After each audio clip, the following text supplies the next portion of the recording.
Most alternate historians have some sort of an issue with archaeologists. Now, I don't mean archaeology as a science, not the field itself. I mean the scientists, archaeologists. And from the outside, that distinction's probably kind of silly, right? I mean, if you're into prehistory, why wouldn't you trust the people that are best informed to tell you about prehistory via material remains? But if you are into alternate history, you are well aware that guys like Graham Hancock they try to deplatform him using all kinds of underhanded tactics, lying about what he says, misrepresenting his position, conflating him with white supremacy, just all kinds of crap to do basically anything they can do to deplatform him, they do. So it becomes very obvious that there's some archaeologists out there that are just completely untrustworthy. So when I myself make a video pointing out one of these archaeologists likes to lie a lot, and then a lot of people send that video to his university to try to get him fired, and I say, hey, whoa, guys, you just slow that down a hair. I was accused of not being willing to go all the way in order to win the fight, and I get that sentiment completely. However, let me explain really quickly, and if you'll watch the whole video here, I think I can demonstrate pretty clearly my reasoning. Hi, my name's Dan, and welcome to Debunking.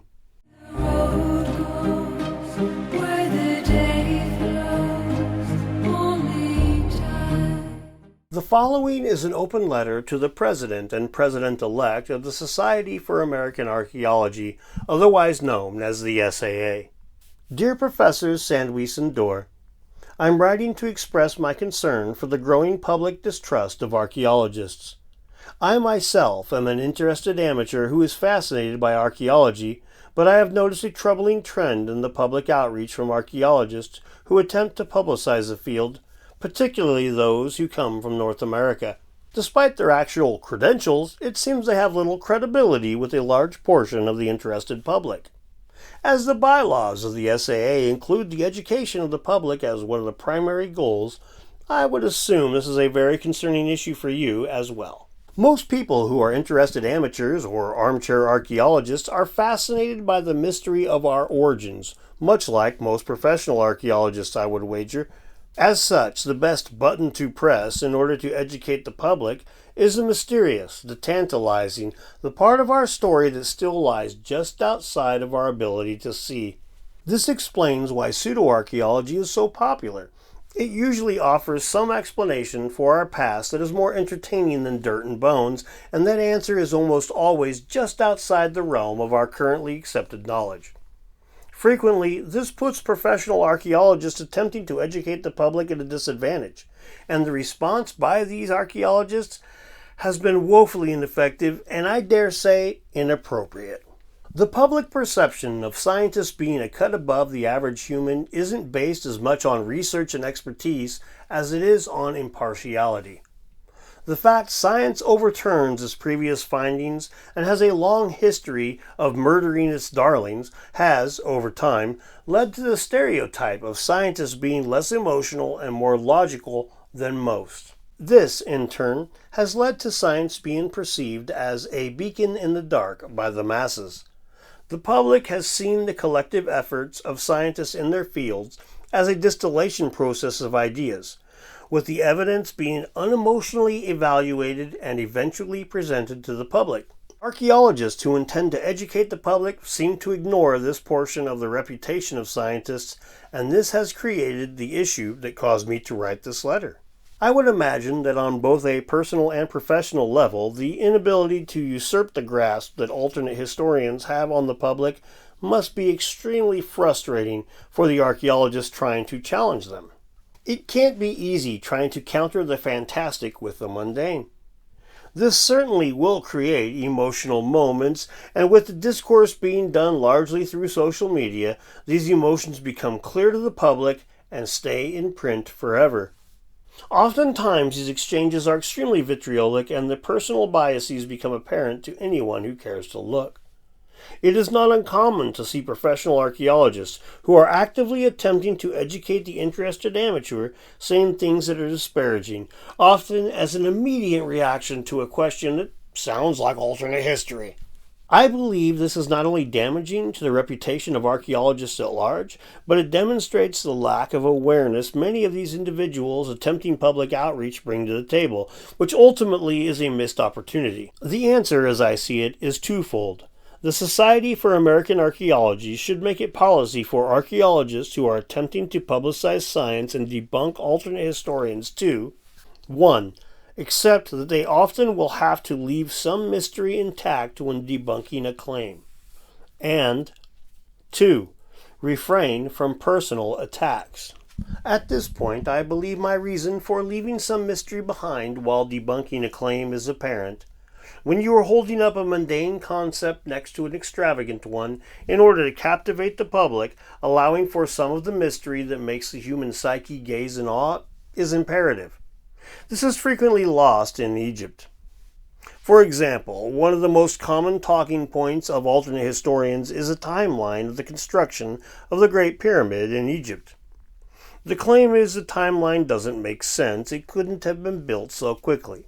I recognize this is not American archaeology, but this is frequently discussed by the debunker archaeologists in the Society of American Archaeology that we see that I'm talking about now, so bear with me. The carbon dating does suggest the pyramid may have taken 200 to 300 years to build, but Egyptology has an alternate explanation for this disparity. Wood was recycled and burnt. However, this reason is unsupported by other evidence. It's just a means of tying the written records of the pharaohs to the hard data gathered from the mortar without changing the timeline. The manner in which this is portrayed to the public is one-sided and openly biased. The notion that pyramids, at least for a time, were multi-generational projects taking hundreds of years to build is dismissed out of hand, and the old wood hypothesis is touted as fact. By simply doing what the bylaws of the SAA state should be done, encourage public access to and appreciation of the aims, accomplishment, and limitations of archaeological research, the discussion would both allow for some mystery and present a far less biased face to the public.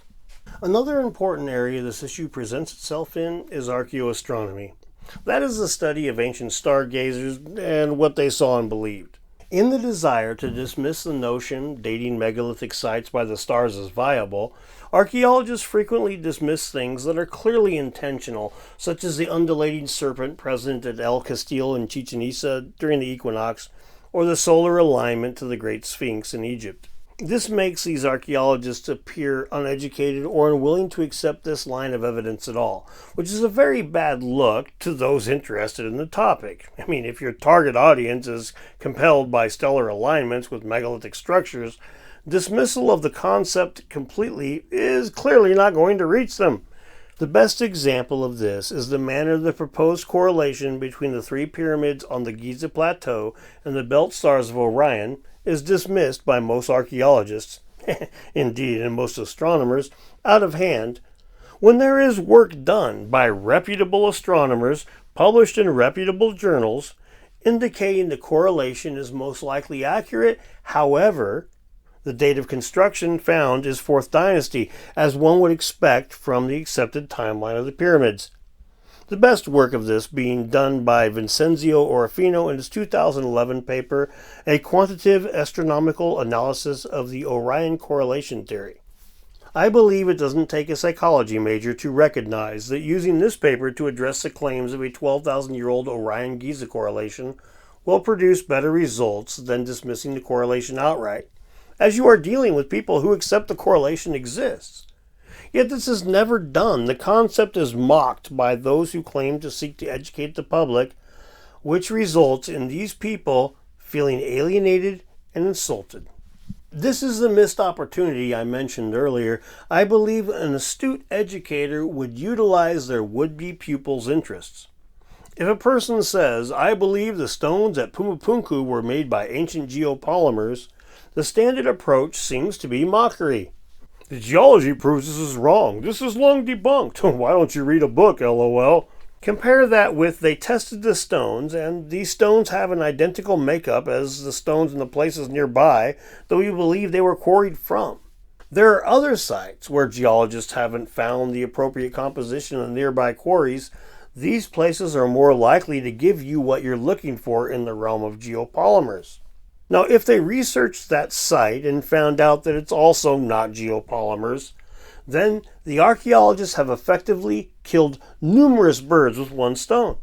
The hypothetical student not only learned that geopolymers can be tested for and how they do so, but this student also learned where and what to look for either way. They have gotten better at understanding archaeology, and they did the vast majority of the legwork themselves. Best of all, if the mystery of geopolymers dies for that independent researcher, they will have killed it themselves. Their pet theory didn't die at the hands of archaeologists stomping all over it. It died the death of 1,000 slow facts, bleeding it dry of validity. Facts they found themselves in their inspired research. Archaeology has not alienated this person, it has assisted them in educating themselves. More specifically, they feel like it did it themselves. The other major issue I want to bring up is the personal attacks levied against alternate historians, both popular figureheads in the community and random social media users with tinfoil questions. Professor Sandweiss, on November 30th, 2022, you signed your name to an open letter to Netflix from the SAA. In this letter, which was intended to pressure Netflix into reclassifying Graham Hancock's Ancient Apocalypse series as a fiction series instead of documentary, 3 points were made.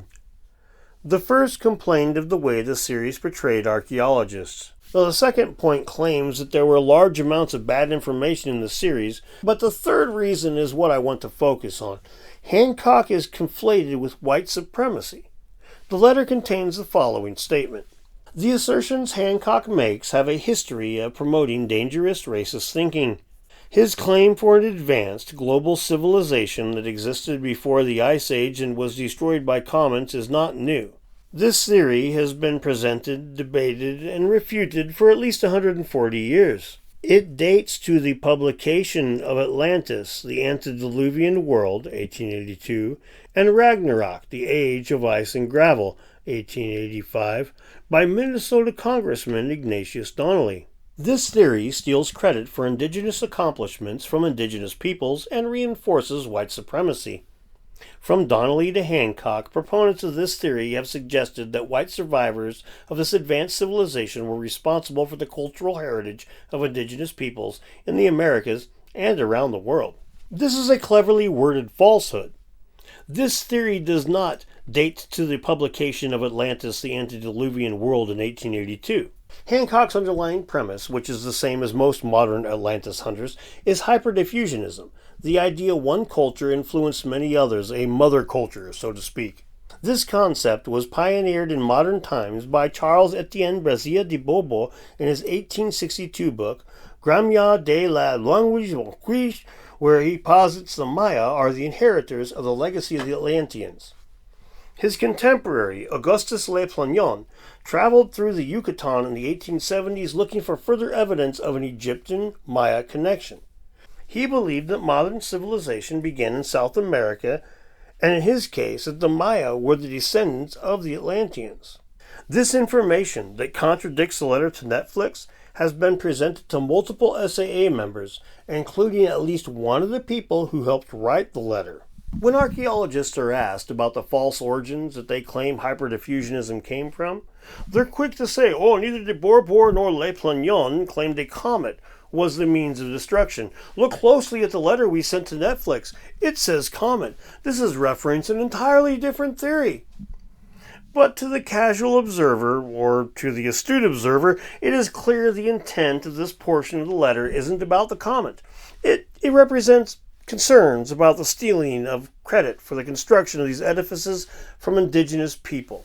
This section of the letter is in fact about hyperdiffusionism. The comet as a means of destruction is incidental. The connecting factor here is iconography and ashlar masonry construction. The use of the word comet is a way to weasel out of criticism and to say, we weren't talking about those guys, we meant this guy, see, comet, when racism is obviously the intention of bringing this man up.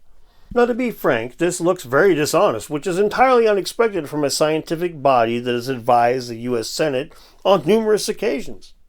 This allows detractors of archaeology to make the factual statement: archaeologists are lying about the history of Atlantis.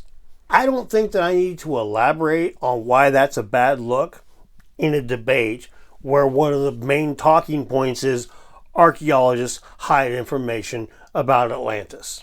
Of course, there are some people who have and continue to use alternate history as a talking point to promote racism. This is not debatable, nor should it be dismissed. It should be properly targeted, and that is not currently happening. A broad brush of racism is being applied, and this is bad for the public image of archaeologists as well as rooting out racism in the alternate history community. The difference between Graham Hancock and Robert Saphir is massive, but the current narrative from archaeology conflates the two via pedigree, claiming the origins of this concept comes from a man that they did not. This overarching alternate history is rooted in racism trope is absurd, and the public recognizes it for what it is, by and large, a transparent attempt to elicit support from people who do not care at all about the origins of these megalithic structures. It comes across as a desperate tactic, and considering the archaeologists are supposed to have all the evidence on their side, it looks exceptionally desperate. From a public relations perspective, this type of accusation should only be levied when it is clearly applicable. Because this does more than alienate the people who are conflated with racism, it infuriates them. No one likes to be called a racist, and when the evidence for this ignores historical fact in order to just forge a narrative to label someone a racist, it makes the people using that as evidence look horribly dishonest. I am aware the standard narrative is alternate historians only ask about indigenous sites. They never ask why places supposedly built by Europeans are so mysterious. But I would like to give you something to ponder in this regards. There are sites, like Baalbek in Lebanon, or the megalithic temples on Malta featured in Ancient Apocalypse, or the massive nuraghe in Sardinia, who are said to have been built by Europeans, according to mainstream archaeology, and this is challenged by alternate historians. The one thing you will find in all of the popular sites for alternate history claims is a lack of written evidence regarding the origins of the site. We know exactly when and why the Parthenon was built. We cannot say the same about the Egyptian pyramids that are marveled at by so many. I would hope that this explanation slows down archaeologists who are so quick to label the this is stealing credit from indigenous people narrative. Professors, as you have no doubt guessed by now, I am an alternate historian. As a matter of fact, I happily call myself a pseudoscientist as I form a hypothesis, research it enough to satisfy myself, and then put that claim out into the world. By not following the same rigorous processes that an archaeologist would, I am engaging in a form of pseudoarchaeology. No, I do not believe in ancient aliens or ancient high technology. I'm always looking for a more reasonable, more mundane explanation for fascinating things that we find in the record of the past. I read numerous archaeology papers a week, and I love it. I love the field. I love the idea of being able to parse when something was built by comparing where it was found to other items of the same layer. I love the idea of using multiple lines of evidence to form a robust timeline. I love asking a flint knapper if they think a stone is possibly a lithic specimen and why they feel the way they do. But for all my love of the field, I have slowly found the vast majority of archaeologists who take the time to communicate about pseudoarchaeology are insulting and dismissive. Now, as a result, I have a vastly different view of the field than I did just a year ago. When speaking to a pyramidiot like me, the limitations of the field are almost never properly portrayed. Racism is almost always brought up, and all with condescension flavoring this discourse. Now, I'm not writing to tattle on these archaeologists, is why I'm not naming them for one reason. They have their rights to express themselves, and I don't want to curtail that. I do, however, think their actions should be professionally discouraged and would point out that they are openly undermining the core intention of the founding of the SAA. To quote Carl E. Guth, the first Secretary-Treasurer and one of the founding members of the SAA, I feel that American Indian archaeology has many friends, and we are anxious to become acquainted with them. At the suggestion of one of them, the idea of a National Society for American Archaeology came into being. Its purpose is to make it possible for everyone, professional and non-professional alike, to become acquainted with the story in which all are interested. I put it to you that some of the most passionate amateurs are alternate history buffs, and their numbers are not small. By neglecting them, or worse, insulting them in your public discourse, the SAA has thrown gas on a fire that it claims to want to quench. I hope I am well understood here, just as I hope to see better outreach from the SAA in the future. Now, this seems far more effective to me than going full hate mob. Of course, time will tell, but at least I'll be able to sleep at night, right? And I don't feel like a huge hypocrite because I'm like, oh, these guys suck for being underhanded. Let's go get underhanded. And I would encourage you out there to follow suit here. If you find my letter inadequate and don't want to repost it and send it to those guys a second time, write your own letter. Say what you have to say. Just remember that, the more personal attacks and the less evidence-based it is, the worse it looks. Even though that's what they're doing. That's the whole strength that we have. The more they come emotional and the more that we come with evidence, the better we look, because they claim that that's the opposite of how it is. So when you write a letter, or if you write a letter, keep the evidence high on the list and the emotions non-existent, if at all. Just show a little humanity, and that's that. Now, keep in mind here, we're not trying to get people necessarily deplatformed. What we're trying to do here is rein in all the insanity. If they're going to say, aha, this is the opinion of archaeologists, they need to be properly portraying the limits of their field to the interested amateurs, kind of like their bylaws say they should be. Now, big thanks to all my Patreon supporters, especially you, Doug. You know who you are, because, well, your name's Doug. But thank you guys so much, especially you, because you help me make this keep going, even when I might otherwise have needed to drop everything and steer the ship a different direction. I can keep on trucking this way because of the support from people like yourselves. So thank you very much. I appreciate you so much, and we will see you next time.